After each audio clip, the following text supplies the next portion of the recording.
Paramashivoham Om Nithyananda Paramashivoham Om Nithyananda Paramashivoham Om Nithyananda Paramashivoham Om Nithyananda Paramashivoham Om Nithyananda Paramashivoham Om Nithyananda Paramashivoham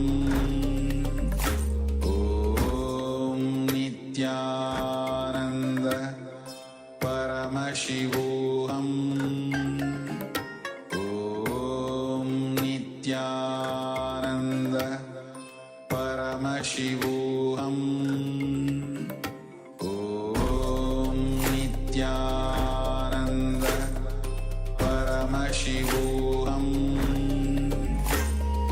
Om Nithyananda Paramashivoham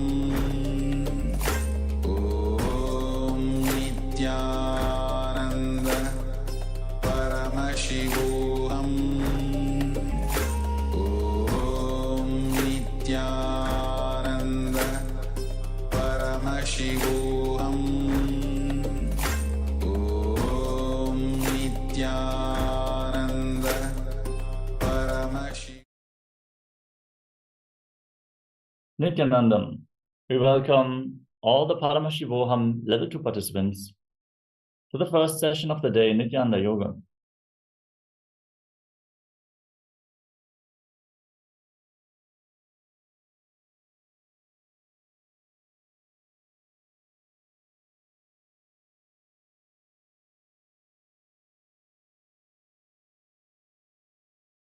We are going to perform the Dvitiya Vinyasa Krama, the 308 asana sequence. Everyone, please settle down on your yoga mats. Prepare your Panchapatam and Udani, 1 cup and a spoon and some water for the ritualistic cleansing. Wear your Avaranam Yogakshamala, apply Vibhuti and Kumkum, and settle down in a comfortable cross-legged position with your head, neck, and spine in a straight line. Bring your hands in Namaskara Mudra in front of your heart center. And let us open this session with a Satguru Vandanam. Nithyanandam Paramasukhadam Kevalam Jnanamurtim Vandvatitam Gaganasadrisham Tattvamasyadilaksham Ekam Nityam Vimalamachalam Sarvadhi Sakshi Bhutam Bhavatitam Trigunarahitam Sadgurum Tam Namami. Next, we are going to chant the Shiva Mula Mantra. Om Ham Haum Shivaya Namaha. 11 times. Please follow along internally. Om Ham Haum Shivaya Namaha. Om Ham Haum Shivaya Namaha. Om Ham Haum Shivaya Namaha. Om Ham Haum Shivaya Namaha. Om Ham Haum Shivaya Namaha. Om Ham Haum Shivaya Namaha. Om Ham Haum Shivaya Namaha. Om Ham Haum Shivaya Namaha. Om Ham Haum Shivaya Namaha. Om Ham Haum Shivaya Namaha. Next, we're going to perform the Tattvachamana, the ritualistic cleansing. Take your Panchapatam and Udani and keep your right hand in the Gokarna Mudra in the shape of a cow's ear. Take 1 Udani, 1 spoon of water, and pour it into your right palm. Each time the word Swadha is chanted, sip the water from the bottom of your right palm for a total of 3 times. Om Atmatattvam Shodhayami Swadha. Om Vidyatattvam Shodhayami Swadha. Om Shivatattvam Shodhayami Swadha. Now wash your right hand with the water from the Panchapatam and wipe your lips twice with the bottom of your right thumb. Om Ham Hridayaya Namaha. Then wash your hand again.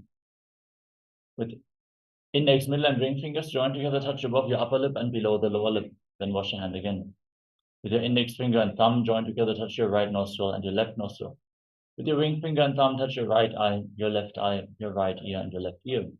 Then wash your hand again. With your little finger and thumb, touch your navel, your right chest and your left chest. And with all your fingertips joined together, touch the crown of your head, the right shoulder, the left shoulder, and your heart center. Then wash your hand again. Now, place the right hand on top of the left. Place both hands on the right thigh. Close your eyes and set a sankalpa. Make a conscious resolution for what you want to manifest in today's ritual of Nithyananda Yoga as we open the session with the sankalpa mantra.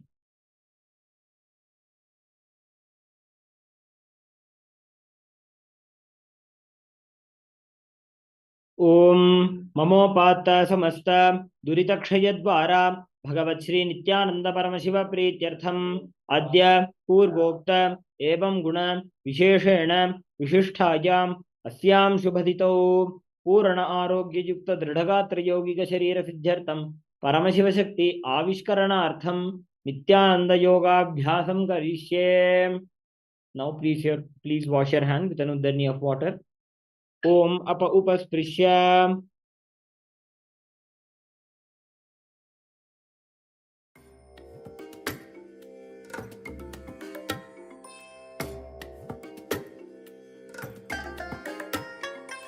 I bless you all.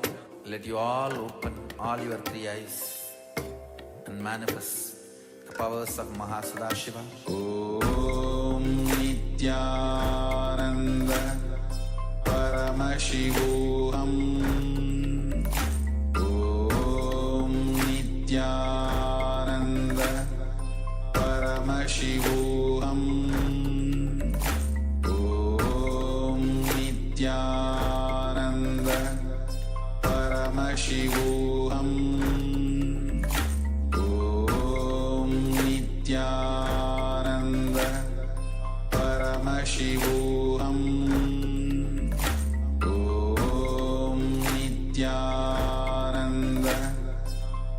Paramashivoham. Om Nithyananda Paramashivoham. Om Nithyananda Paramashivoham. Om Nithyananda Paramashivoham. Om Nithyananda Paramashivoham. Om Nithyananda Paramashivoham. Om Nithyananda Paramashivoham. Om Nithyananda Paramashivoham. Om Nithyananda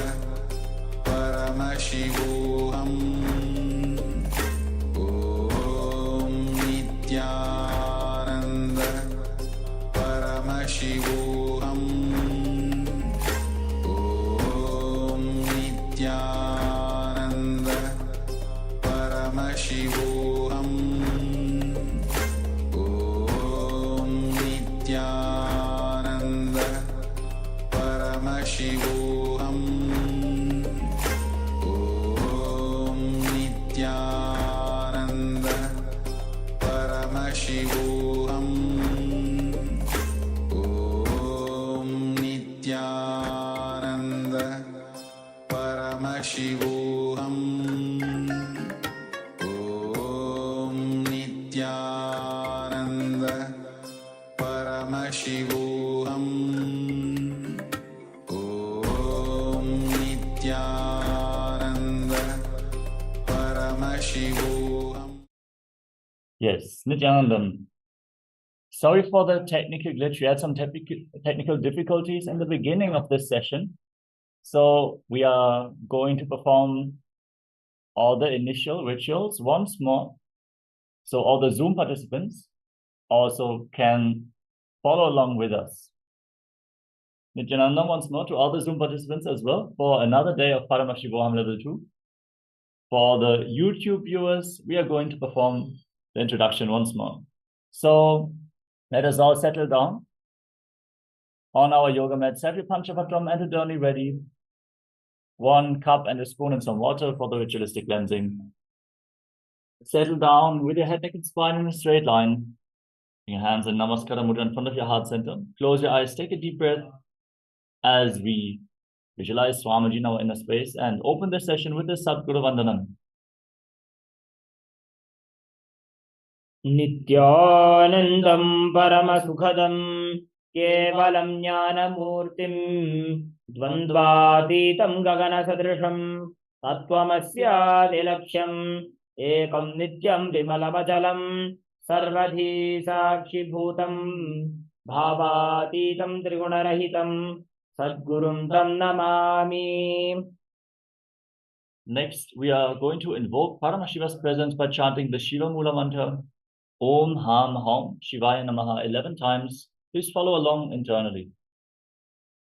Om Ham Hom Shivaya Namaha. Om Ham Hom Shivaya Namaha. Om Ham Hom Shivaya Namaha. Om Ham Hom Shivaya Namaha. Om Ham Hom Shivaya Namaha. Om Ham Hom Shivaya Namaha. Om Ham Hom Shivaya Namaha. Om Ham Hom Shivaya Namaha. Om Ham Hom Shivaya Namaha. Om Ham Hom Shivaya Namaha. Om Ham Hom Shivaya Namaha. Next, we're going to perform the Tattvachamanam, the ritualistic cleansing. Keep your right hand in the Gokarna Mudra. Take 1 udani of water, 1 spoon of water into your hand. And each time the word Swadha is chanted, sip the water from the bottom of your palm. Take another udani of water into your hand for a total of 3 times. Om Atmatattvam Shodhayami Swadham. Om Vidyatattvam Shodhayami Swadham. Om Shivatattvam Shodhayami Swadham. Now wash your right hand with the water from the Panchapatram and wrap your lips twice with the bottom of your right thumb. Om Ham Hridayaya Namaha. Wash your hand again and with index, middle and ring fingers, touch above the upper lip and below the lower lip. Then wash your hand again. With your index finger and thumb, touch your right nostril and your left nostril. With your ring finger and thumb, touch your right eye, your left ear, and your left ear. Then wash your hand again. With your little finger and thumb, touch your navel, your right chest, and your left chest. And with all the fingertips joined together, touch the crown of your head, the right shoulder, the left shoulder, and your heart center. Wash your hand again. Now place your right hand on top of the left. Place both hands on the right thigh. Close your eyes. Set a sankalpa, make a conscious resolution, what you want to manifest as part of today's ritual of Nithyananda Yoga. Hold this visualization as we chant the sankalpa mantra. Om Mamopata Samasta Duritakshayadvara Bhagavat Shri Nithyananda Paramashiva Prityartham Adya Purvokta Evam Guna Visheshena Vishishtayam Asyam Shubhadito Purna Arogya Yukta Dridhagatra Yoga Sharira Siddhyartham Paramashiva Satya Vishkaranartham Nithyananda Yoga Bhyasam Karishye. Wash your hand once more. Om Apa Upasprishya. And keep your Panchapatram and Udani aside out of harm's way so we can safely enter into today's Dvitiya Vinyasa Krama, Nithyananda Yoga sequence.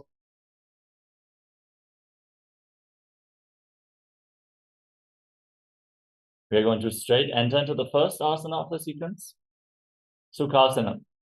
Sit in a comfortable cross-legged position, keeping your head, neck, and spine in a straight line.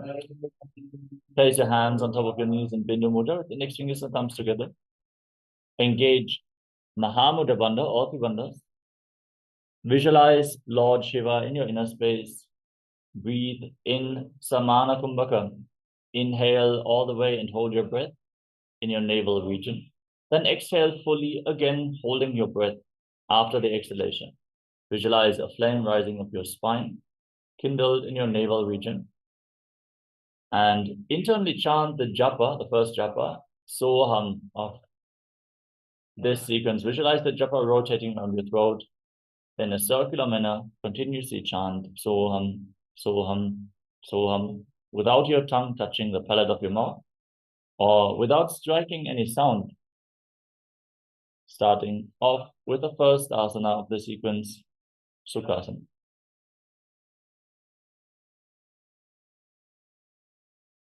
Sukhasana. Tat sukhasanamityuktamashaktastatsamacharet asanam vijitam yena jitam tena jagatrayam.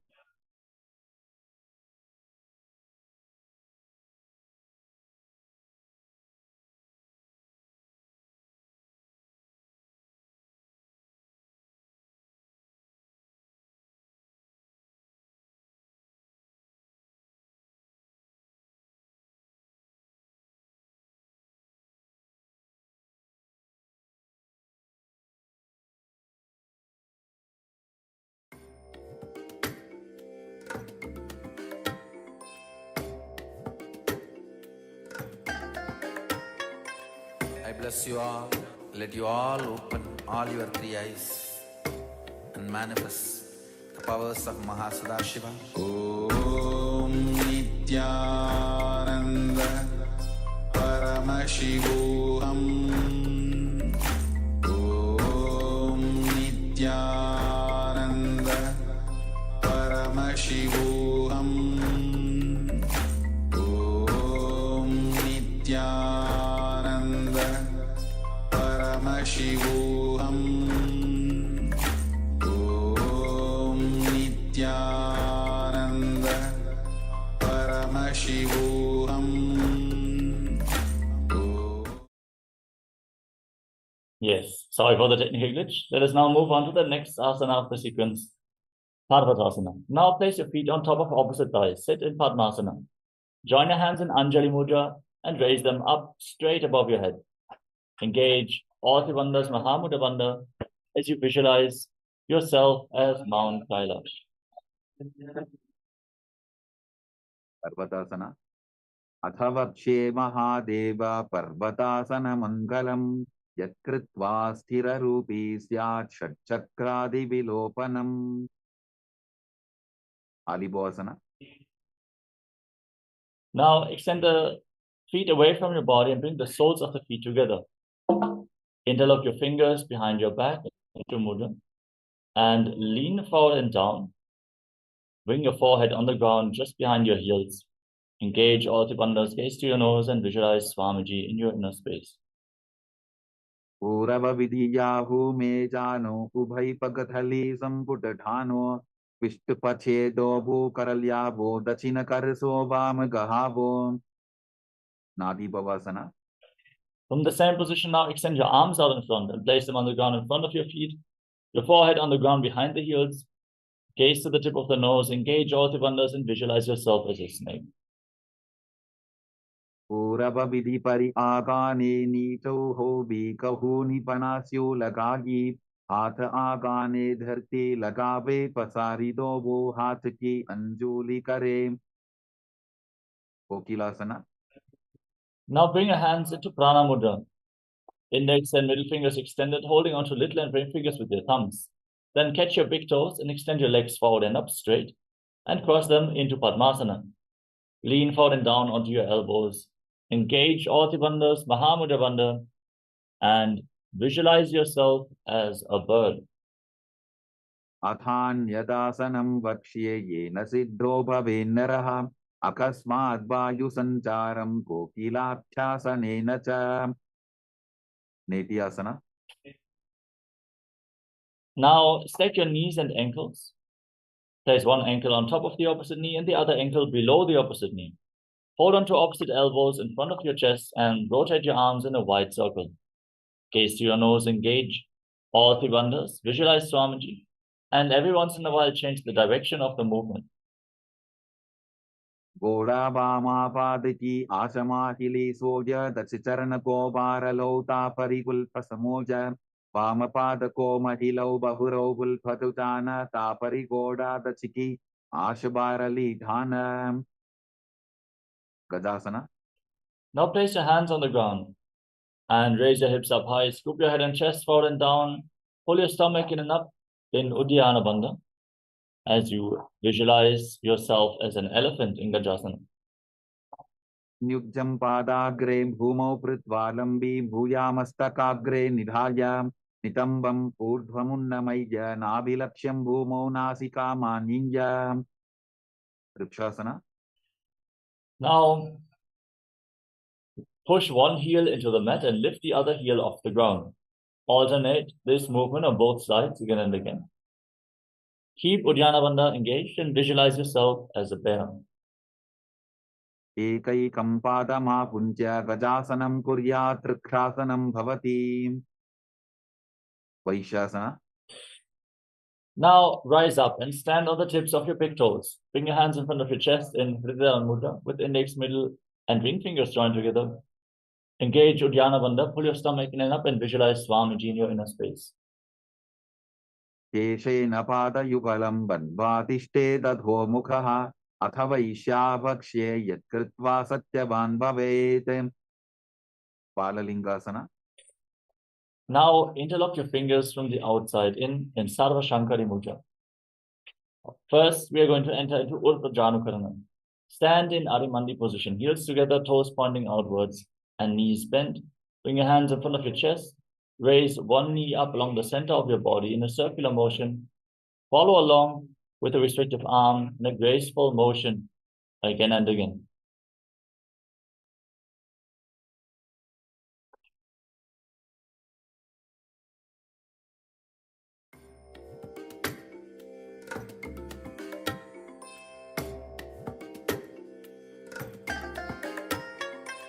I bless you all. Let you all open all your three eyes and manifest the powers of Mahasadashiva. Om Nithyananda Paramashivoham. Om Nithyananda Paramashivoham.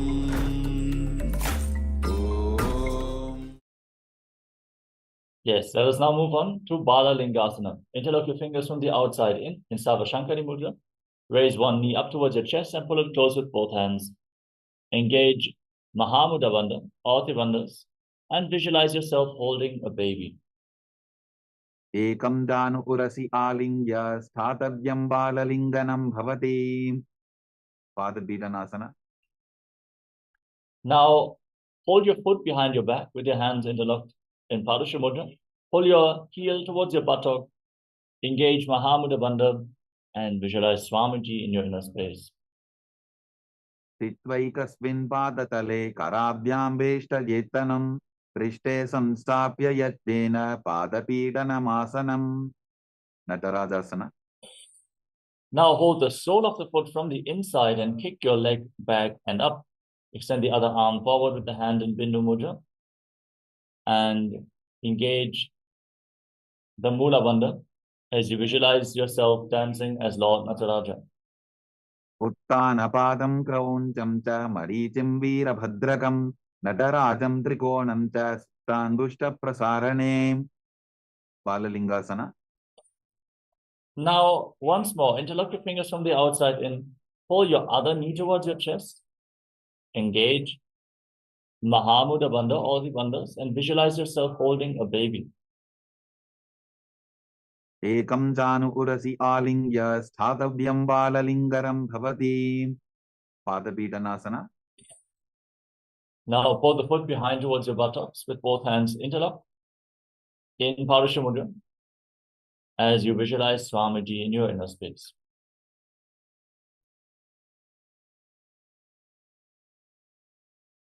Titvaikasmin padatale karabhyam veshta yetanam prishte samstapya yattena padapidanamasana. Natarajasana. Now catch the sole of the foot from the inside. Extend the leg back and up as you extend the other arm forward with the hand in Bindu Mudra. Visualize yourself dancing as Lord Nataraja in Natarajasana.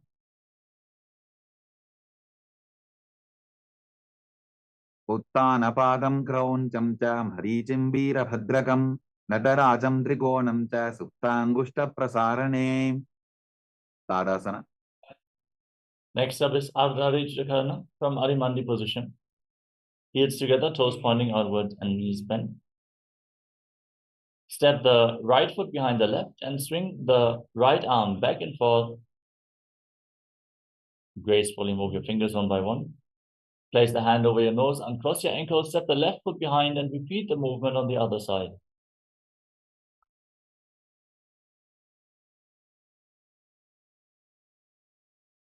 Next up is the skeleton dance. Now, visualize yourself as a skeleton and shake your body intensely. Hold the visualization of your bone structure. There's no muscles, no skin, no tissue, no blockages. Move every single bone in your body.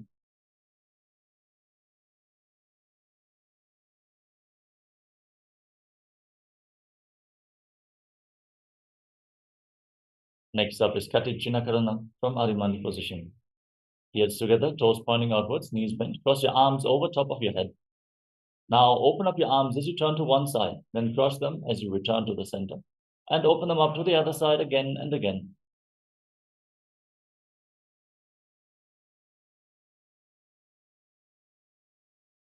We move on to Tadasana. Now stand on the tips of your toes and raise your arms up parallel above your head. Engage all three bandhas, Mahamudra Bandha. Continuously breathe in Samana Kumbhaka. Internally chant the new japa Shivoham as you visualize yourself as a palm tree. Mahamudrabaddhapunau Tadasana Vibhedakan Vinotanam Sada Puryadantarvatni Badipriyam. Uttanasana. Now lean forward and down and place your palms on the mat if you can. If you cannot, bring your hands on the ground. You can hold onto your calves or your knees and pull yourself down. Stretch the hamstrings. Try to bring your head towards your knees as you engage all the bandhas and visualize Swamiji in your inner space. Mahamudrabaddhapunau Tadasana Vibhedakan Vinotanam Sada Puryadantarvatni Badipriyam. Tarakshvasana. Now walk your hands forward, step your feet back into a tall plank position. Lock your throat in Jalandhara Bandha and start rotating your head from side to side as you visualize Swamiji in your inner space. Gajasanavastitva mastakam varam varam dakshinakukshim savyakukshim najet tarakshvasanam bhavati. Bhujangasana. Now lay down on your stomach.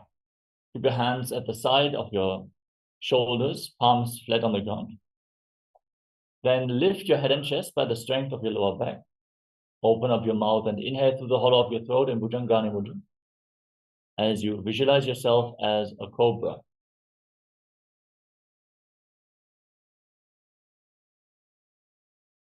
Angushthanabiparyantam adho bhumo vininyaset karabhyantadaran dritva urdvashirshaphanivashi dehad nirbardhate nityam sarvaroga vinashanam jagarti bhudagi devi bhujangasana sadhanate.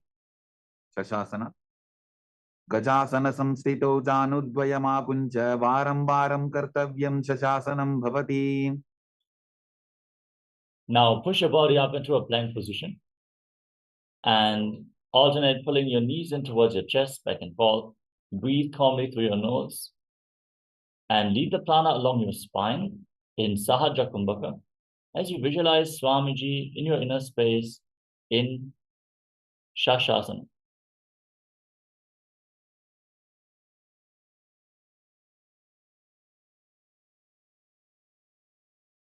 Now step one foot forward in between the two hands. Simultaneously jump the front foot back and bring the other foot to the front again and again as you visualize yourself as a chariot in Rathasana. Rathasana. Gajasana samstito ekaikam padam purvamargena brahmajitva kartavyam tathasanam bhavati. Veerabhadrasana. Now rise up. Keep one foot at the front, the knee bent at a 90-degree angle, the other leg straight back with the toes pointing sideways. Extend your arms up parallel above your head. Engage Uddiyana Bandha, pull your stomach in and up, gaze to your third eye and visualize yourself as Lord Veerabhadra.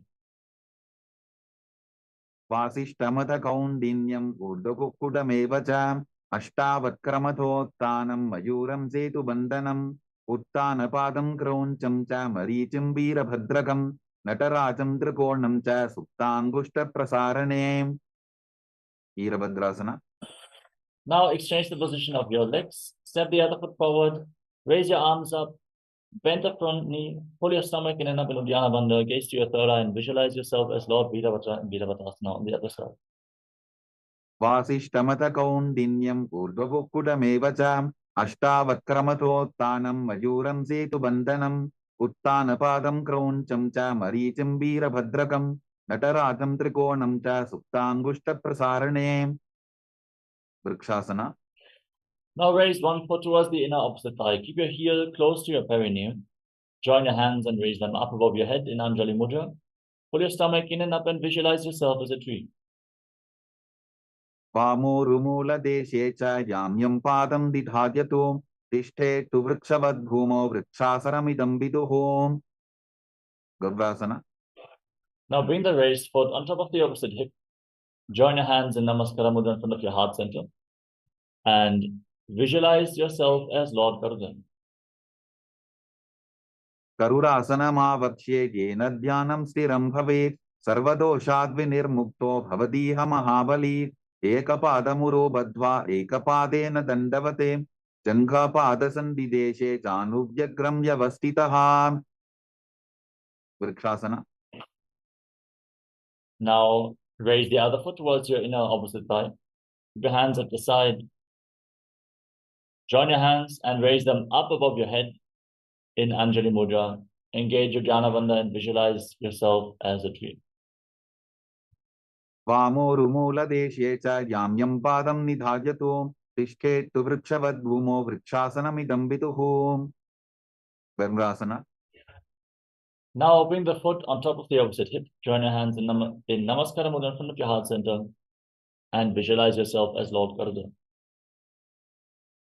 गरुरासनमावक्ष्ये येन ध्यानं स्थिरं भवेत् सर्वदोषाद्विनिर्मुक्तो भवतीह महाबली एकपादमुरो बद्ध्वा एकपादेन दण्डवते जङ्घापादसन्धिदेशे चानुव्यग्रं व्यवस्थितम् त्रिकोणासना. Now step one foot forward and the other foot far back. Extend your arms out parallel to the ground and lean forward and down. Bring one hand to the front foot, the other arm raised up to the sky.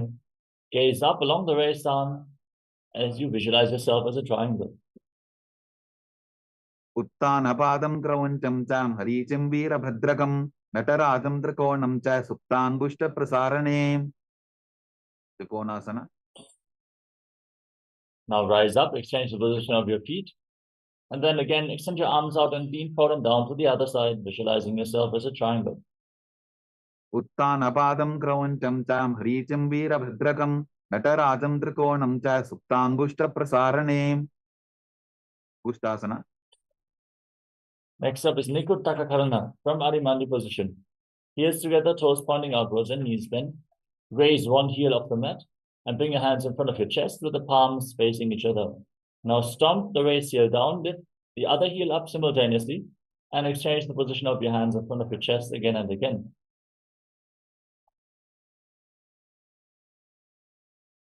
Next up is Angushtasana. Now squat down. Raise your heels off the mat and sit on raised heels. Keep your knees together off the ground and join your hands in Namaskara Mudra in front of your heart center. Visualize Swamiji in your inner space as you start buzzing like a bee on inhalation and exhalation in Brahmari Kumbhaka. Internally chant the new japa Sadashivoham in Angushtasana. कबन्धासनमित्याहुः गोरक्षासनमेव च अङ्गुष्ठमुष्टिकं न्येयं ब्रह्मप्रसादितं तथा सौरासना. Now step one foot forward and keep your hands at the side of the body, palms facing forward in Varamudra, fingertips barely touching the ground. Visualize Swamiji in your inner space in Saurasana. प्रसार्यैकं पादतलं संस्थाप्य त्वेकपादकं विधुननासना. Now lean forward and hold on to the big toe with the respective hand in Prana Mudra. Hold on to the back heel with the other hand as you visualize Swamiji in your inner space. गुल्फस्थितो पादमेकं प्रसार्य तत्पादाग्रं संस्पृशेत् तत्करेण गुल्फं चान्यं धारयेत् तत्करेण धूनं पीठं चाभ्यसेत् चोभयत्र सौरासना. Now exchange the position of your feet, step the other foot forward, hands at the side, palms facing forward, and visualize Swamiji in your inner space. प्रसार्यैकं पादतलं संस्थाप्यत्वेकपादकं विधुननासना. Now lean forward and down and hold onto the big toe and prana mudra and the back heel with the other hand. Visualize Swamiji in your inner space and balance in Vidunanasana. गुल्फस्थितो पादमेकं प्रसाद्य तत्पादाग्रं संस्पृशेत् तत्करेण गुल्फं जान्यं धारयेत् तत्करेण धूनं पीठं चाभ्यसेत् चोभयत्र ब्रह्मचुरं कुशासना. Now step both your feet in and sit on raised heels. Slightly separate your knees and place your hands on top with the palms facing up. Lock your throat and gaze through the gap between the palms in Shambhavi Mudra with your eyes open wide, unblinking, as you visualize Swamiji in Brahmajana Kushasana. दोबू फणापानी होय वैसे AD दो बुदानी वैसे कोरबकतल्या की माहिली Ayush माहेरा शेमिली कपिलासना. Now place your knees on the ground and keep sitting on raised heels with your knees separate. Place your hands on your thighs, gaze to the tip of the nose, and pull your stomach in and up in Uddiyana Bandha as you visualize yourself as sage Kapila Muni. उभय बकथली समठहरावे तिनको माहिली core मिलावे फनापानी कुकर होये वैसे एडी दोबू जोनी निवैसे भद्रकोरकासना. Now maintain the same position but shift your gaze up towards your third eye. Visualize Swamiji in your inner space in Bhadrakorakasana. दोबू बकथली संपुट करे कोरवारली भूपरिधरे कोरवारली राफे ऐसे तापरी मूलद्वार डिगिबैसे सूर्यासना. Now raise your knees off the mat. Keep them wide apart. Bring the soles of the feet together and sit on your heels. Join your thumbs and little fingers and open up your palms, resembling a lotus flower in Padma Mudra. Raise your arms up. Gaze through the gap between the palms. Pull your stomach in and up. And visualize Lord Surya in your inner space. एडी दोबू बुता दरियाने फनापानी बैठक बुनिठाने गोड़ा जंग अधर करी रहे आडे वाम इसी विधि कहे मंडुकासना. Now drop your knees down to the ground. Place the top of the feet flat on the mat and touch the toes behind your back as you sit in between your heels. Place your hands on top of your knees. Gaze up towards your third eye. Visualize yourself as a frog and press your tongue flat against the palate of your mouth in Mandukya Mudra as you start breathing in Sahaja Kumbhaka, breathing calmly through your nose, leading the prana along your spine in Mandukasana. पादतलौ पृष्ठदेशे अंगुष्ठे द्वे च संस्पृशेते दानो युग्मं पुरस्कृत्य साधयेन्मण्डुकासनम् उत्तानमण्डुकासना. Now, from the same position, bring your hands behind your back and hold on to opposite shoulders. Pull your stomach in and up in Uddiyana Bandha and gaze to your third eye. Keep pressing your tongue up in Mandukya Mudra and visualizing yourself as a frog in Uttana Mandukasana.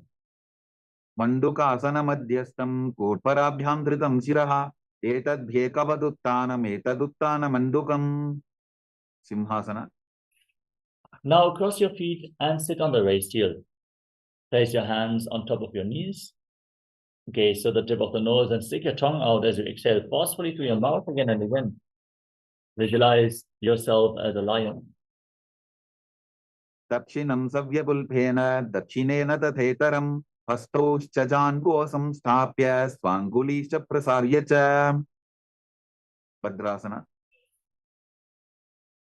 Now separate your knees wide apart and join the soles of the feet with the toes pointing back. Sit on top of your heels and cross your arms behind your back. Hold on to the big toes in Prana Mudra with index and middle fingers. Lock your throat, gaze to the tip of the nose, and visualize Swamiji as you return to buzzing like a bee in Brahmari Kumbhaka in Bhadrasana. कुल्फौ तवर्षणस्याधो व्युत्क्रमेण समाहितः पादाङ्गुष्ठौ कराभ्यां च धृत्वा च पृष्ठदेशतः काकाबुसन्ध्यासना. Now place your feet flat on the ground. and raise your knees. Bring your arms through the legs and behind your back. Try to interlock your fingers behind your back as you gaze to the tip of the nose and visualize yourself as a crow in Kakabushanti Asana. प्रथमे बेसको ठाने Dogu हाथ पकम वीस आने तिनको मोड़ी नल्या परिल्यावे पिष्टपछे काकसी करावे कानिपोआसना. Now place your palms on the ground and bring your knees onto your arms towards your armpits. Lean forward, find balance, lift your feet off the mat and visualize Swamiji in your inner space. आसन को गुण आशीर्षिता होगी तो आची होई. Kapali asana. Now get ready for the first inverted posture of the sequence. Set yourself up in front of a wall if needed. And please take the necessary precautions if you suffer from any injuries or chronic physical ailments like high blood pressure, as well as pregnant women. Please take the necessary precautions. Consult your doctor before you perform any of these straining asanas. Now, with your hands on the mat, place your head on the ground. Form a triangle between your head and your hands. Raise your hips above the shoulders. Lift your legs up and straighten them up into a headstand.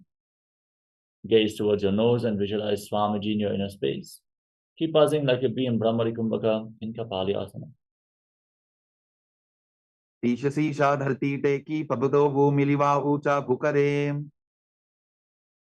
पार्श्वमयूरासना. Now gently lower your legs down and come to a squatting position. With your hands on the ground, shoulder width apart. Twist your body. Align one knee and your hip with your elbows. And lean forward as you extend your legs out to the side. Balance on your arms as you gaze to your third eye. Visualize yourself as a peacock and breathe in Rechaka Kumbhaka, holding your breath after each exhalation. मयूरं दंडवत् कुर्यान् मायूरं दंडनामकं कुर्यान् मायूरं पार्श्वाभ्यां मायूरपार्श्वनामकं. पार्श्वमयूरासना. Now twist your body in the opposite direction. Lean onto your arms and extend the legs out to the side. Gaze towards your third eye as you visualize yourself as a peacock. मयूरं दंडवत् कुर्यान् मायूरं दंडनामकं कुर्यान् मायूरं पार्श्वाभ्यां मायूरपार्श्वनामकं. बहिरागनाथासना. So now step one foot forward outside the respective shoulder in between the two hands and the other foot far back. Push your hips forward, raise your head up and gaze towards your third eye as you visualize yourself as Lord Kala Bhairava in Bhairaganathasana. आसन को गुण पीति जायी. बहिरागनाथासना. Now step the front foot back and bring the other foot outside the shoulder in between the two hands.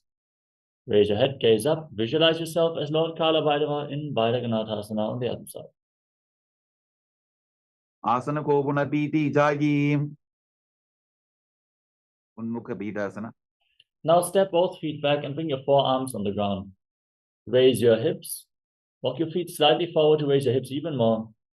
And then lift your head, gaze towards your third eye and visualize Swamiji in Unmukha Pitasana.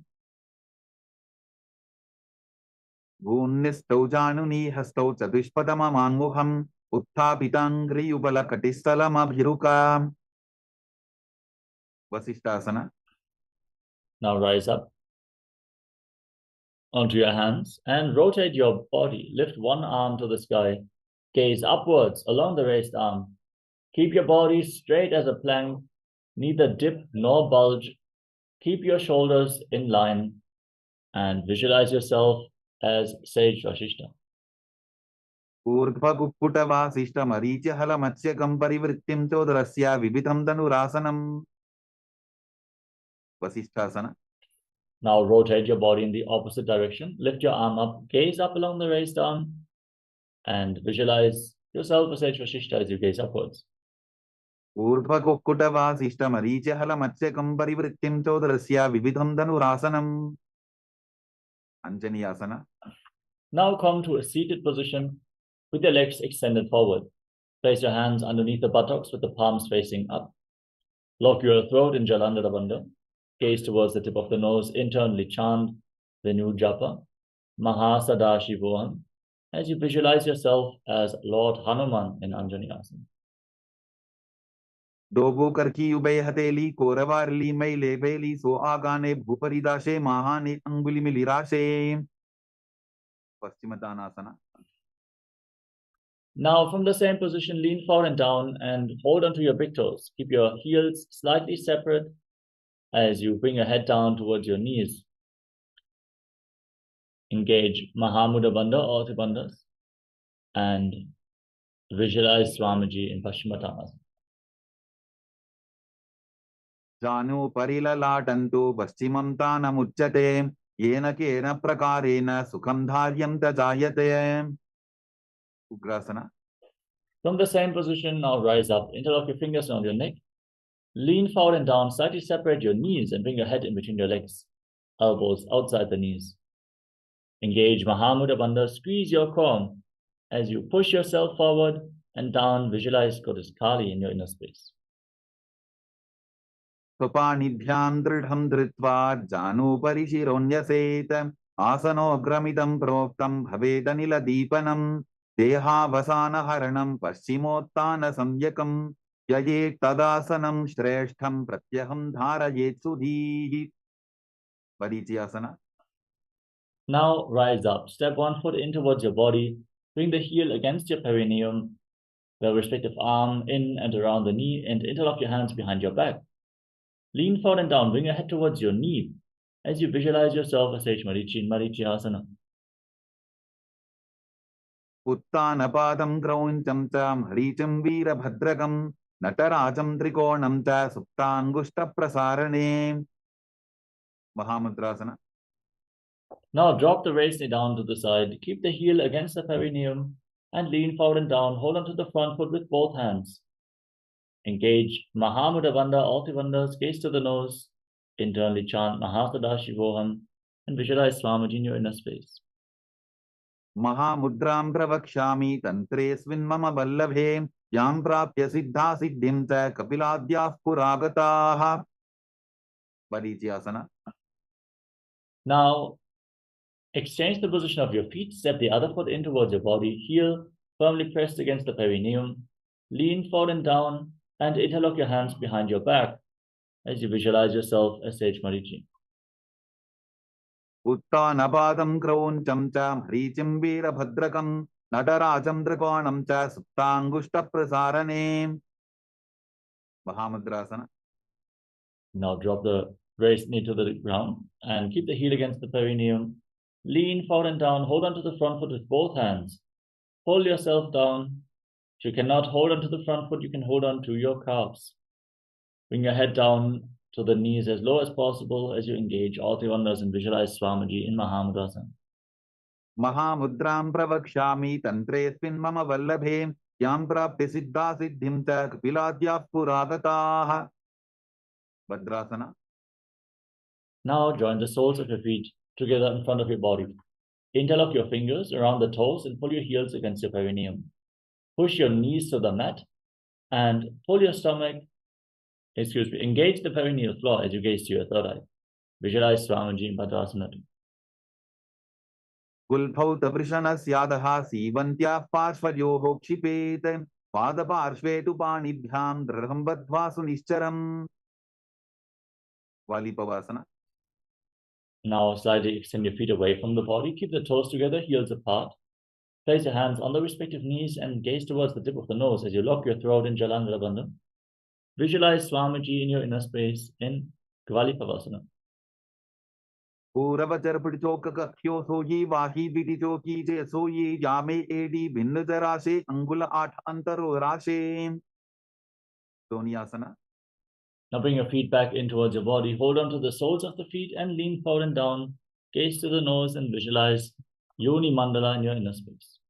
Dogo pagadali samputakare edi medkeding dadare ardhatako antararashe lilata pakathalya uparadashe. Midaki Pavasana. Now extend your feet away from the body. Keep your heels together, toes apart. Extend your arms out to the side and lean forward and down. Place your forehead on the ground behind your heels. Gaze to the nose and visualize Swamiji in your inner space. Purava viti paripagatali samputa shola edi milirashe. Siddha Samadhi Asana. Bring your feet in, keep the toes together, scoop your hands below the shins, and place your face on the ground in front of your feet with your toes against your throat. Gaze to the nose and visualize Lord Surya. दोगो बगदरी संबुट करे, सोले मेढ़ आगा मेधरे, अंगुल 8 अंतरोराशे, एड़ी को ऐसे विदिताशे. Chiniki Pavasana. Now rise up, bring your soles together, hold on to the soles and open them up like a book. Press your elbows onto your thighs, gaze to the tip of the nose and visualize Swamiji in your inner space.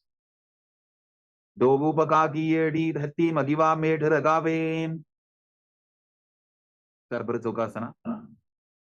Now, with the soles of the feet together, press your heel against the perineum, hands on the respective knees, and push them down to the ground. Pull your stomach in and up, straighten your spine as you gaze to your third eye and visualize Swamiji in Chaturbhuja Chokasana. दोगो बगदली संपुट धारे, आबा ने कैजारे पसारे, गोड़ा भूसो लगता राशे, हाथ दोगो गोड़ा परिदाशे. Bhiravasana. Now, with the soles of the feet together, rotate your feet, lift your heels off the ground and bring your toes down to the mat. Then push your knees to the ground, place your hands on top in Bindu Mudra. As you pull your stomach in and up in Uddiyana Bandha, gaze to your third eye and visualize yourself as Lord Kala Bhairava in Bhairavasana. Gulpo Sampita Chan Yonyam Vikrameno Titam Shanihi, Chanbo Pasvakato Hasto Dandavat Bhairavasanam. Samanasana. Now keep one heel against your perineum and lift the sole of the other foot against your chest with both hands. Gaze up, visualize Swamiji, exhale and hold your breath in Samanasana. Samanasana Mavakshe Siddhamantradi Sadhanat, Ekapadamaro Datva Gushonyalinga Vatrake. Svanasana. Now lift one leg over top of the respective shoulder. With the hands at the side, extend the other leg forward and up. Gaze towards your third eye as you visualize Swamiji in your inner space. केवलं पादमेकञ्च स्कन्धे चारोपे यत्ततः एकपादेन गगने तिष्ठे तदण्डवत्रभोन्. Samanasana. Now repeat Samanasana on the other side. Bring the heel against the perineum, the other sole against your chest. Gaze up and visualize Swamiji in your inner space. Samanasana Siddhamantradi Sadhanat Ekapadamaro Datva Gukshonyalinga Vatrake. Apanasana. Now lift the leg over top of your shoulder and extend the other leg forward and up. Gaze to your third eye as you visualize Swamiji in Apanasana on the other side. केवलं पादमेकञ्च स्कन्धे चारोपे यत्ततः एकपादेन गगने तिष्ठे तदण्डवत्रभोन्. Omkhasana. Now cross your knees in front of your body. Keep your heels outside opposite hips. Interlock your fingers on top of the knees. Gaze to the tip of the nose. Visualize the face of a cow. Breathe and sit Kari Kumbhaka. Inhale through your teeth as you make a hissing sound. Exhale through your nose. And internally chant Om Nithyananda. Sabve Dakshinabul Phanto Prishtaparshvin Yojayet Dakshine Pitata Sadyam Gomukham Gomukham Yatham. Anasuyasana. Now hold onto the big toes in Prana Mudra and pull your stomach in and up in Uddiyana Bandha. Gaze to your nose and visualize yourself as Rishika Anasuya. दक्षिण कोडो नीचो ठाने बाबूता के ऊपर आने गोडा संधि मिलावे भारी आडा पद बुनिदे संधि पसारी. Anusuyasana 2. Interlock your fingers behind your back and lean forward and down. Bring your chin over the knee, the nose to the mat, and visualize yourself as Rishika Anasuya. जीमना कोदा की संधि उपरिडा बागोड़ा की संधि मिलाई राशे गोड़ा से उले पकतल्यारो आरवाई सुधा राशे. Karvasana 2. Now place the right foot flat on the mat with the knee raised against your chest, the left heel firmly pressed against your perineum. Place your hands on top of your knees, gaze towards the tip of the nose. Visualize yourself sitting with big wings on your back as Lord Garuda in Garudasana. Davo Bakamodi Yedi Bahila will Pamola Dwarani Saide. Naradasana. Now sit on the heel with your perineum, interlock your fingers around your neck. Engage the Mula Bandha as you twist your elbows outside the raised knee. Gaze up towards your third eye and visualize yourself as Sage Narada. पिष्टिजवाम बगदली केरी भूपरिता हिलवा वेभेरी गोडासुरो फनो है जोगी दचिपाशितीरा शेषोगी मत्स्य बीटकासना.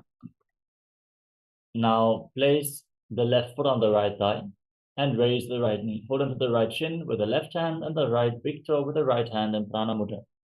Gaze towards the tip of the nose and visualize Matsya, the fish avatar of Lord Vishnu. वामेन वामांगुष्टन्तो गृहीतं मत्स्य बीटकं योरि वामेन संबीड्य मेढ्रातुपरि दक्षिणम् वंखासना. Now, again, stack your knees in front of your body, heels outside opposite hips, hands interlocked on the top knee, gaze at the nose and visualize the face of a cow. सव्ये दक्षिणबुल्फन्तो पृष्ठपार्श्वेन योजयेत् दक्षिणेति तथा सव्यं गोमुखं यथा अनसूयासना. Now hold on to your big toes, pull your stomach in and up and visualize yourself as Rishika Anasuya as you gaze to your nose. दक्षिण कोटो नीचो ठाने बाबूता के ऊपर आने घोड़ा संधि मिलावे भारी आडापत बुनिदे संधि पसारी अनुसूयासना 2. Now interlock your fingers behind your back and lean forward and down. Bring your chin over the knee, nose to the mat, and visualize yourself as Rishika Anasuya. धीमरा कोदा की संधि उपरिटा बागोड़ा की संधि मिलाई राशे घोड़ा से उले पकतल्यारो आरवाई सुधा राशे गर्वासना 2. Now place the left foot flat on the mat and the right heel against your perineum. Hands on top of respective knees. Gaze to the nose and visualize yourself as Lord Garuda. डावो बकमोड़ी येडी बाहिला बुल्फमूल द्वारनी सैदे नारदासना. Now raise your perineum on top of the heel, interlock your fingers around your neck, and twist your elbows outside the raised knee. Gaze up, twist your spine, and visualize yourself as Sage Narada. पिष्टिजवाम बगदली केरी भूपरिता हिलवा वेभेरी गोडासुरो फनो है जोगी दचिपाशितीरा शेषोगी मत्स्य बीटकासना. Now place the right foot on the left thigh, keep the left knee raised, hold onto the shin and the big toe, gaze to the nose and visualize Matsyavatar of Lord Vishnu. वामेन वामांगुष्टन्तो गृहीतं मत्स्य बीटकं योरि वामेन संबीड्य मेढ्रातुपरि दक्षिणम् मत्स्येन्द्रासना. Now extend your legs out in front. Place the left foot on the right thigh. Raise the right knee. Twist the opposite elbow around the raised knee with the hand by the neck, the other hand on the ground. Gaze up and visualize Sage Nithyananda, the master of Hatha Yoga. उदरं पश्चिमाभासं कृत्वा तिष्ठति यत्ततः नम्राङ्गं वामपादं हि दक्षचानुपरिन्यसेत् उपासना. Now extend your front hand down towards the foot. Hold onto the big toe in Prana Mudra with index and middle fingers. As you gaze to your third eye, visualize yourself as a camel. आसन को गुण झोलो जाए मत्स्येन्द्रासना 2. Now place the hand from the ear to the ground behind you. Twist your spine even further. Gaze up and visualize Sage Matsyendranatha and Matsyendrasana 2. वत्सेन्द्रपीठं दडर प्रदीप्तिं प्रतन्दर पन्दल खण्डनास्त्रम् अभ्यासत kundalini प्रबोधं दण्डस्थिरत्वं हि ददाति पुंसाम् मत्स्येन्द्रासना. Now extend your legs forward. Place the right foot on the left thigh. Raise the left knee. Twist your right elbow outside the raised knee with the hand by the neck. The other hand on the ground behind you. Gaze up and visualize Sage Matsyendranatha. उदरं पश्चिमाभासं कृत्वा तिष्ठति यत्ततः नम्राङ्गं वामपादं हि दक्षचानुपरिन्यसेत् उपासना. Now extend the front hand to the foot. Place the other hand on the ear. Gaze up and visualize yourself as a camel. आसन को गुण झोलो जाए मत्स्येन्द्रासना 2.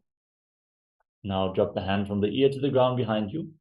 Twist your spine even further. Gaze up and visualize Sage Matsyendranatha. वत्सेन्द्रपीठं दडर प्रदीप्तिं प्रतन्दर पन्दल खण्डनास्त्रम् अभ्यासत kundalini प्रबोधं दण्डस्थिरत्वं हि ददाति पुंसाम् padmasana. Now place your feet on top of opposite thighs. Keep your hands flat on your knees. Gaze to the nose. Engage Mahamudra Bandha, all bandhas, and visualize yourself as Lord Shiva.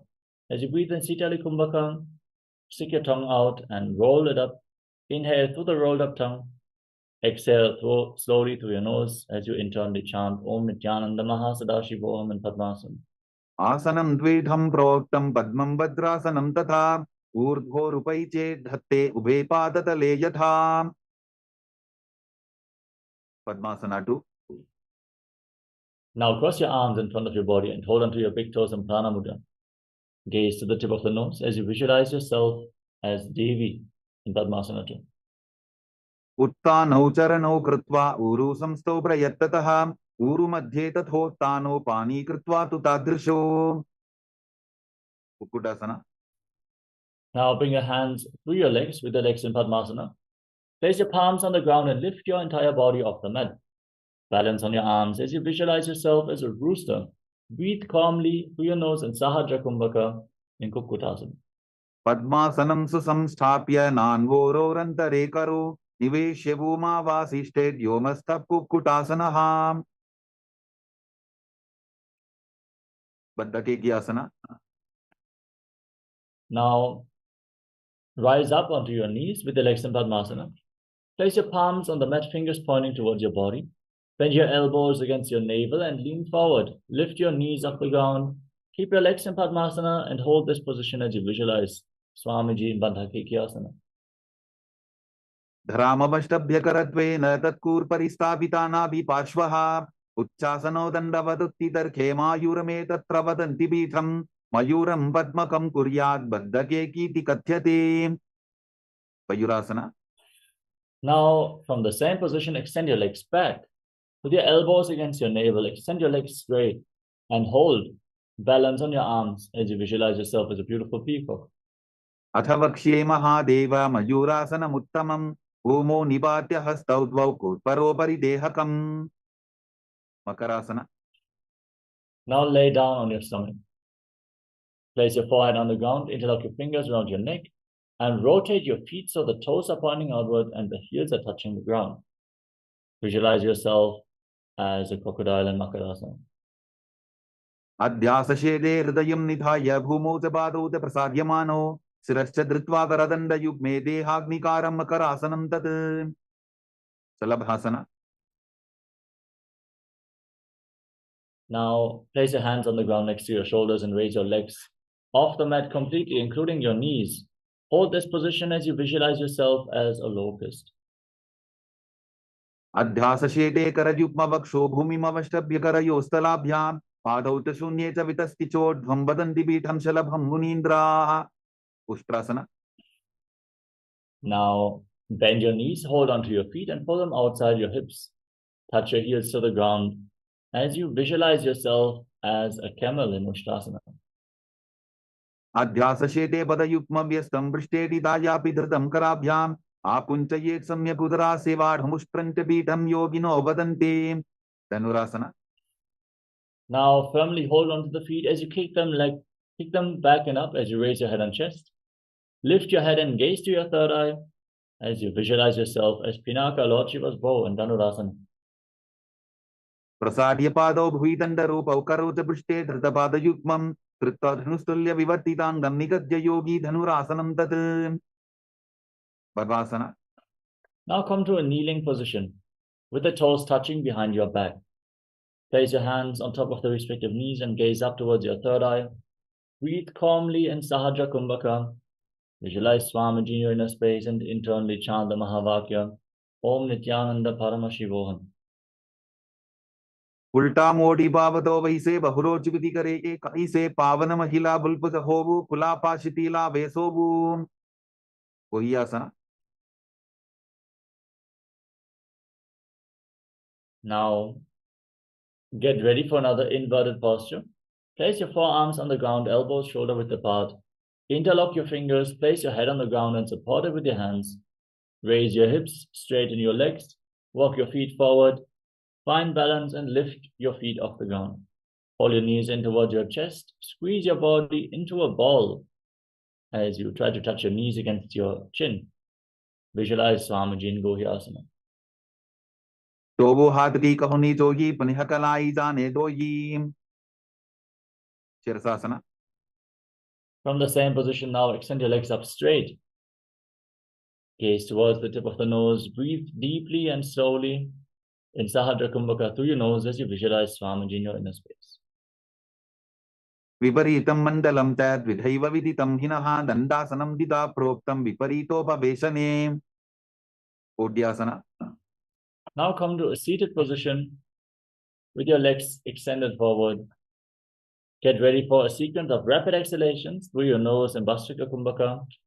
Simply contract your abdomen and push the air out of your lungs again and again without inhaling. Just exhale, exhale, exhale. And visualize Swamiji as you hold onto your calves and extend your legs forward and up in Podhyasana. दो हाथ पक बाहर आने गोरा तरे काकसी ठाने अंगुष्ठ पिंडली लगता धरे चरण उभे आकाश दिशी करे. Paribhasana. Now bring your hands behind your back, hold on to opposite shoulders. Gaze to your third eye as you visualize yourself as a mace in Parighasana. उत्तानशयनं कृत्वा पादौ मिलित्वा प्रसाद्य नितम्बं भूमौ स्पृष्ट्वा हस्ताभ्यां कन्दरां बद्ध्वा. Naukasana. Now extend your arms out in front of you, parallel to the ground. Keep your legs raised, gaze up and visualize yourself as a boat, still rapidly exhaling through your nose in Naukasana. उत्तानशयनं कूटपराभ्यां भूमिं वष्टद्य हस्तो नितम्बं निधाय. Rudrasana. Now scoop your hands below the feet and pull them against your chest. Try to touch your chest with the soles of your feet. Gaze to the tip of the nose and visualize yourself as Lord Rudra in Rudrasana.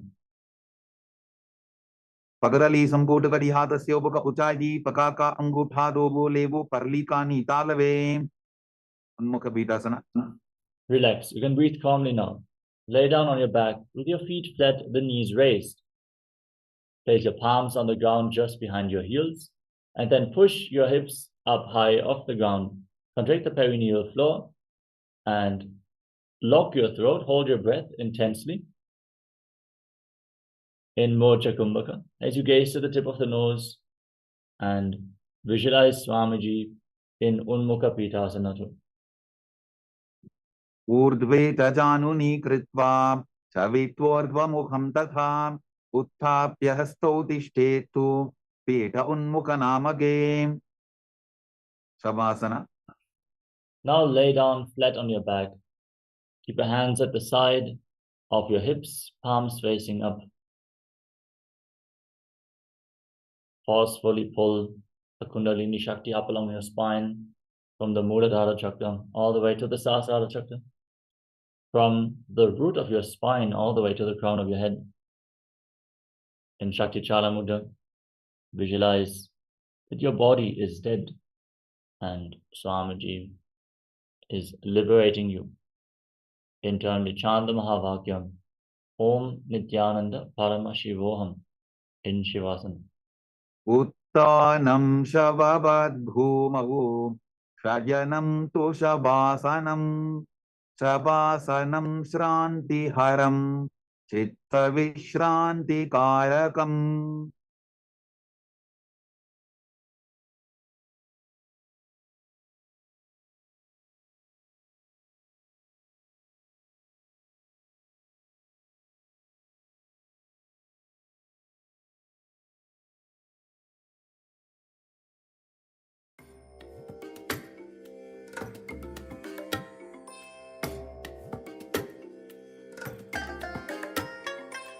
I bless you all.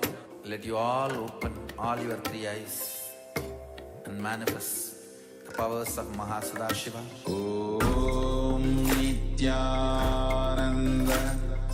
Paramashivoham. Om Nithyananda Paramashivoham. Om Nithyananda Paramashivoham.